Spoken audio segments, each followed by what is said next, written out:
Mal, hindi siya papaitang gulay. Ano ba? Nalalaglag pa.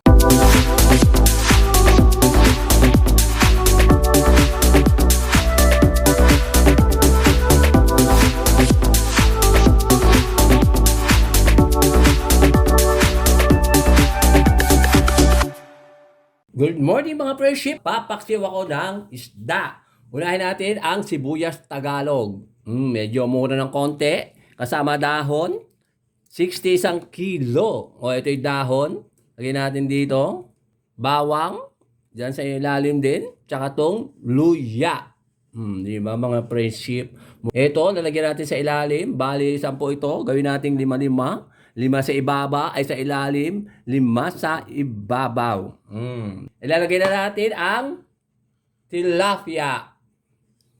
Ito ang tilapia, binili ko kanina sa palengke. Bili ko dito is 35.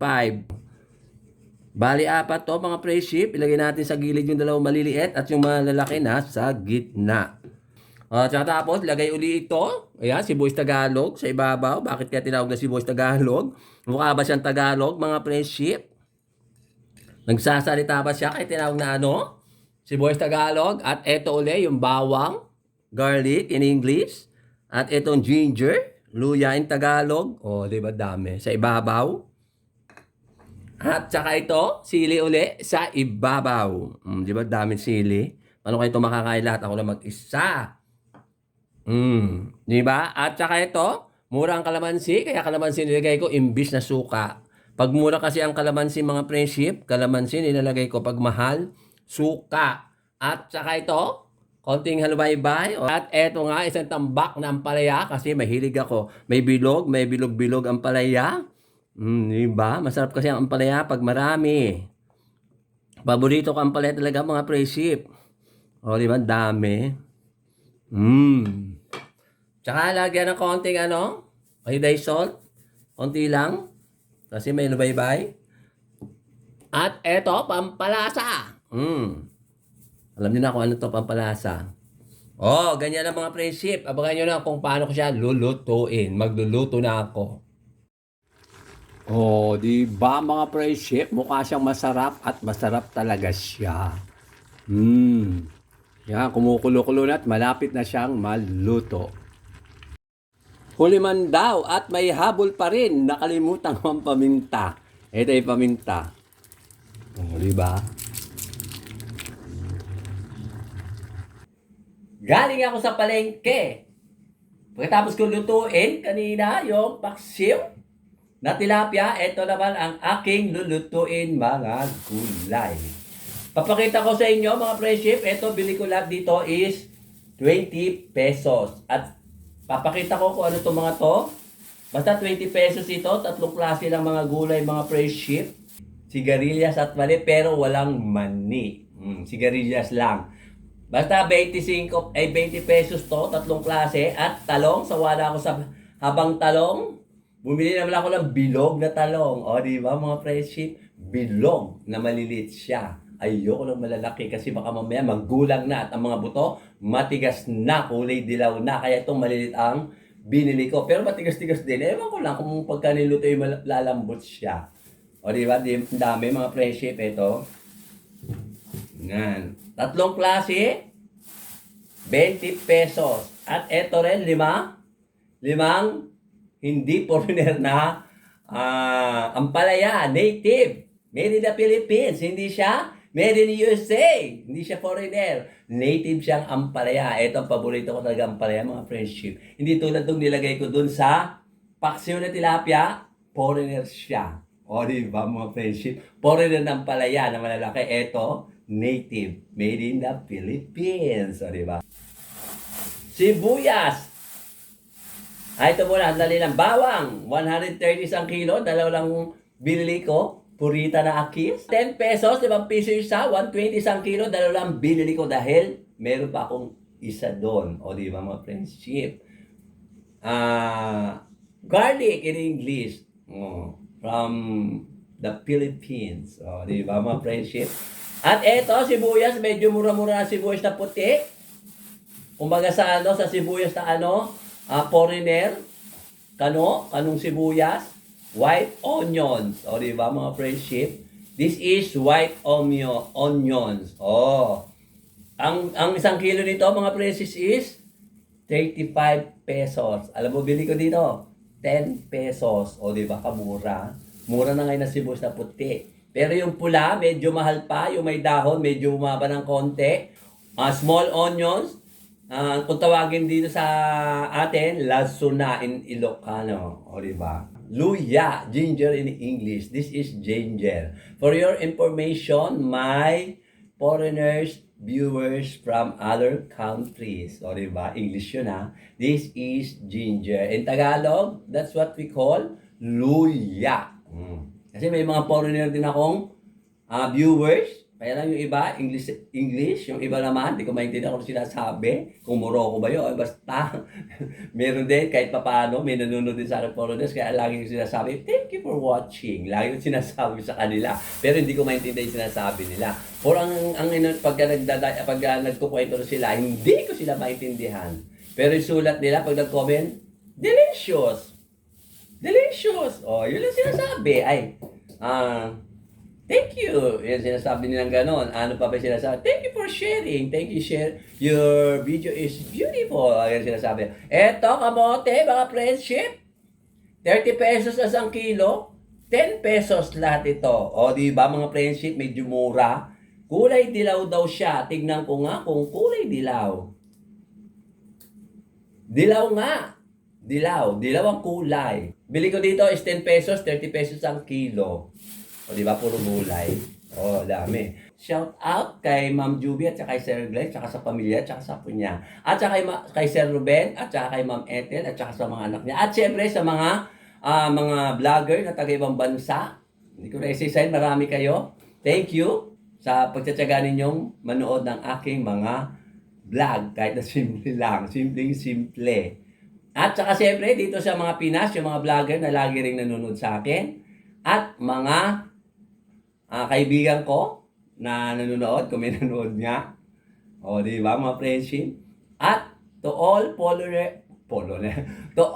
foreigners out there from other countries, thank you. Kasi mga iba, yung mga nanonood sa akin, mga foreigners, at yung iba naman, mga Pinay na vloggers sa ibang bansa. O, di ba, mga friendship, kahit ganitis akis, may nanonood, may nagtsatsaga. O, sige, lulutuin ko na to mga friendship, ang aking gulay. Dahil, kanina, tilapiyang paksiw with santambak na ampalaya. Magluluto na ako, tanghali na.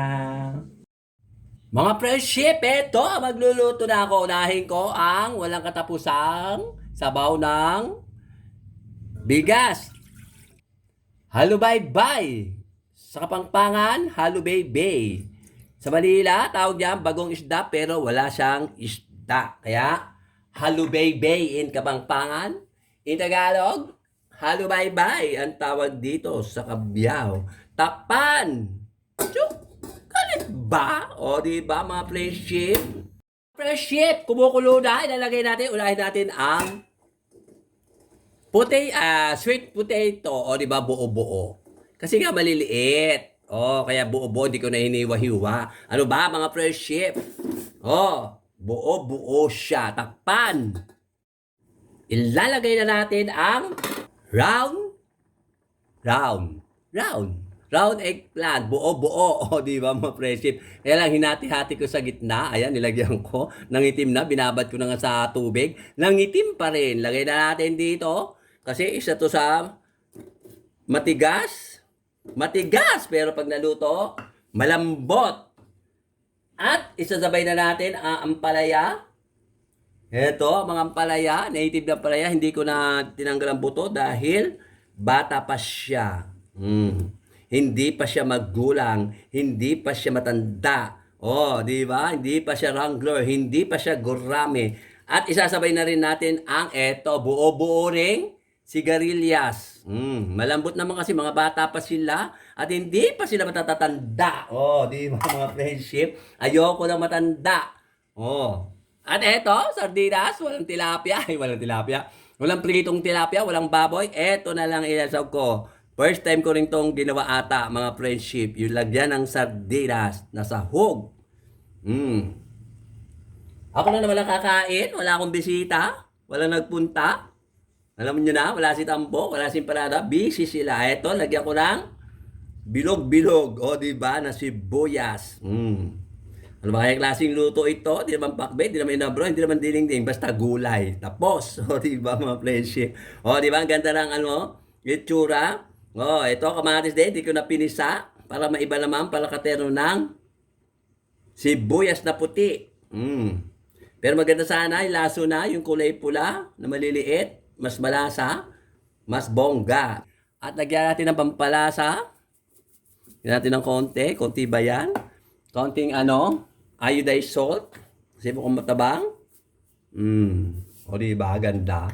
Ganda ng kulay. Makulay ang gulay sa buhay. Takpan. Galit ba? Kumukulo-kulo na siya mga friendship. O diba, ganda ng kulay. Ang ganda nila. Pero sa totoo lang, mas maganda tayo. Dahil tayo tao, sila gulay. Sila, kakainin natin sila, pero tayo hindi na makakain. O, di ba mga friendship? Joke lang. O, pero maganda tsura. O, di ba makulay ang gulay ni Nitoy. O, di ba? Ganyan-ganyan natin. Huwag natin masyadong haluin. Baka pumait. Imbis na gulay, magiging papaitan. Dahil dun sa, tawag dito, ampalaya. Hindi ko pa tinanggal ang buto kasi nga, mura pa sila. Bata pa sila, hindi pa sila matatanda. Medyo malapit-lapit ng maluto ang aking inabro ba to? Bahala na kayo mga friendship kung anong tawag dito. Kung inabro, dinding o whatever o what else. O, di ba? Bahala na kayo kung anong luto ito. Basta ako, gulay. Tuloy-tuloy ang kulo mga friendship. Ang ganda na sabaw, naging kulay orange. O, di ba? Buti nga yun, maingay na ako doon sa vlog ko, doon sa may center. Medyo seryoso ako doon kasi nga mga friendship, nung nakaralinggo, medyo nawalang boses. Hindi pa masyado, paus lang. Dahil sinipon ako, inubo ko, so bakit ang aking lalamunan? Ngayon, medyo okay lang aking lalamunan. Ano kaya ang nakain ko? Bakit? Nagkagano ng aking lalamunan nung nakaraang linggo. Oloy na natin ng konti. Okay na, kahit na maging papaitan siya, ako lang naman ang kakain. Dahil pag nagluluto ako na mayroong tawag dito, na ampalaya, hindi naman daw siya mapait, sabi ng aking mga fresh sheep. O diba, ang ganda? Ang ganda ng kulay, pero mas maganda ang kulay natin mga fresh sheep dahil tayo'y tao. Pero ngayon, medyo wala na yung sakit na lalamunan ko, pero pagkagabi, ay nako. Inuubo pa rin ako paminsan-minsan. Kapag ang ubo ko pagka mayroong may kaharap, ubo ako ng ubo pag wala, ayaw umubo, di ba? Pasaway aking ubo, no, mga friendship.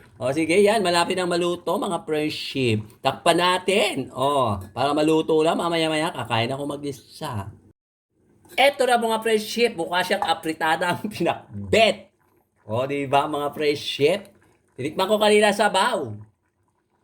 Mapait siya kanina para siyang papaitang gulay. Di ba mga friendship? Para siyang apritadang papaitang gulay kanina. Mapait siya. Pero siguro mamaya pagluto, hindi na siya mapait. Sige na. Okay na. Babay na mga friendship. At kakain na ako. Ayan ang aking ulam ngayong tanghali. Ito na ang aking finished food. Di ba? Ang ganda ng kulay. Mukha siya masarap, pero masarap siya talaga, mga friendship. Basta't luto ko raw, sabi ni Tambo, masarap siya. Kahit na bobo ang itlog. Bobo ang talong, bilog-bilog, tsaka yung kamote. At tapos yung ampalaya, hindi ko tinanggal ang buto. Dahil mura pa. At yung sigarilyas, hindi ko rin hinat sa gitna, buo din kasi mura pa. Bata pa siya. Parang ako, nung palam ng hapon. Di ba? Sarap. Mukha siyang apritadang pinakbet dahil sa kulay. Pero wala siyang karne, kundi sardines. Di ba mga friendship? Ganda ng kulay. Kakain na ako maya-maya, mag-aalas 12 na. Kakain na ako. I'm alone, only one. Hello mga friendship! Ito, mag-alas 12 na kakain na ako. Ito yung ulam ko mga friendship. O, gulay, sa tabak ng gulay. Ako lang mag-isa. Apletadang gulay, apletadang bakbit na ito. Parang ganun lang, pero hindi siya siguro apletadang gulay. Ewan ko ano tawag niya rito, inabro, pinakbit o ano. Ano tawag niya mga friendship? Ulang! Subo. O, di ba? Buo. Buong malaking ay maliit na talong. Tingnan ko nga kung masarap siya, kung malambot. O, di ba? Malambot ka, kaya matigas, kaya malambot. At etong kamote, buo din. O, di ba? Hindi naman pwede lunukin. Kailangan kagatin. Kagat-kagatin. O, ganyan. Ay. In fairness, malagkit ang dilaw na tawag yan, dilaw na kamote. O, di ba? Ayusin ko nga itong NC Light. Masyadong nasisilaw ang aking beauty. May beauty ba? Ayan. Ayan, hindi na masyado nakasilaw. Medyo ginano ko ng konti. At eto, yung sigarilyas at mani, pero wala'y mani, nawawala ang mani. O, tignan natin. O, di ba? Siyempre, luto ko, kaya masarap. Ang sardinas, eto, sardinas, saka may sibuyas. Sibuyas at kamatis, pero walang kamatis. Nandun, naiwan. Na natin. O, diba? Sarap din. At ito pang huli. Etong murang ampalaya. Native. Made in the Philippines. Product of the Philippines. O diba? From Philippines. Not in other country. Tikman natin kung mapait ba siya o hindi.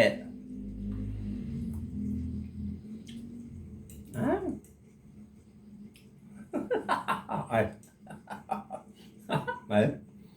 This is bitter. Bitter gourd. Bitter gourd. Yun ang gusto ko mapait. Pero hindi naman siya mapait na mapait. Ito lang mapait pero yung sabaw hindi.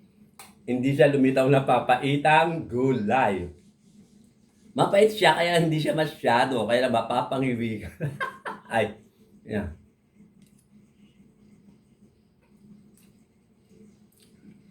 Sarap siya. Kaya nga ang palya kailangan mapait. This is bitter gourd in English. Oh. To all foreigners from other country, this is bitter gourd, this is bitter vegetable. Not really bitter, slight lang. O, di ba English yun Slight. Slight bitter gourd. Very delicious. O, di ba? O, paano mga friendship? Pinakita ko lang kung paano kainin. Ang pinakbet, hindi ko ba ako pinakbet o inabro ba o whatever, o O, di ba, sarap? Hindi siya papaitang gulay. Ano ba? Nalalaglag pa. O, di ba, mga friends? Ay, malapit na sa isang buwan, February na, mga friendship. Plano namin pumunta ng Palagbenga. Kasama ko si Tambo. Dapat kasama rin namin si Impalada Boy, si EJ. Kaya lang hindi siya pinayagan ng kanyang padirangga. Padirangga means father. Kasi mga friendship, nag-iisang anak lang siya, kaya siguro hindi siya pinayagan. O, diba? Kami na lang siguro ni Tambo, at saka siguro may sasama pa namin mga friendship, siguro mga dalawa. Kasi last year, kasama ko sa Baguio, nanood kami ng Palagbenga, kami dalawa, at kasama namin na isa kong kaibigan. Baka ngayon, 4 na kami, mga friendship. Taon-taon talaga, nagpupunta ako doon sa Palagbenga from 2008. Magmula ng 2008, nagpupunta na ako sa Palagbenga, naudot lang no 20, 21, at 22 kasi dahil sa pandemic. O sige na, babay na mga friendship, kakain lang ako nitong ulam ko. Pinakita ko lang kung paano kainin ang muntika ng papaitang gulay at muntika ng apretadang pinakbet. Sige na, babay na mga friendship, kakain lang ako, hanggang